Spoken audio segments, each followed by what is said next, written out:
Tahu gak? Pada umumnya, makanan di Jepang, ikan salmon akan lebih enak dikonsumsi jika ikan tersebut dalam keadaan hidup saat disajikan.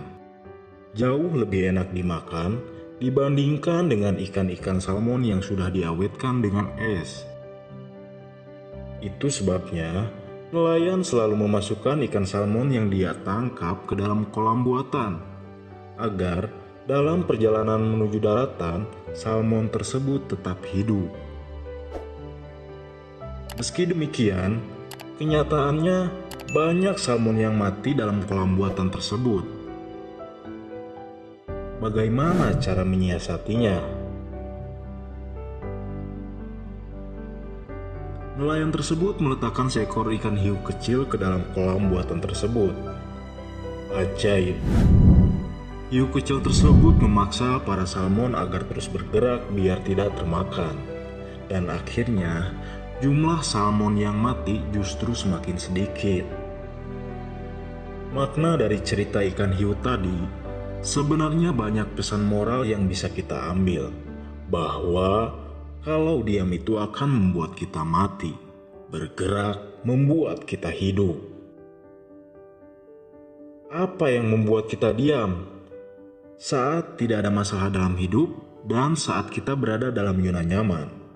Situasi seperti ini kerap membuat kita terlena. Saking terlenanya sehingga kita tidak sadar bahwa kita telah mati. Sungguh ironis, bukan? Dan apa yang membuat kita bergerak? Yang membuat kita bergerak biasanya ketika ada masalah, pergumulan, dan tekanan hidup. Saat masalah datang, secara otomatis naluri kita membuat kita bergerak aktif dan berusaha mengatasi semua pergumulan hidup itu.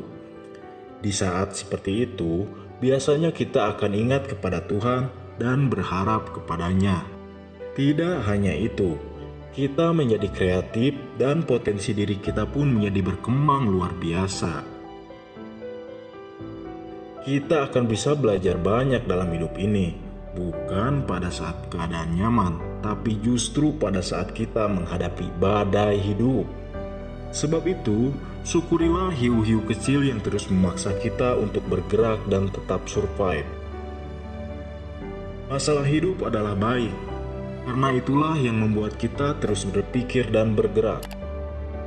Hiu-hiu kecil itu bisa berbentuk siapa dan apa saja, dan kadang kita butuh suatu tantangan dalam hidup supaya kita mau terus bergerak dan ada motivasi untuk bisa survive.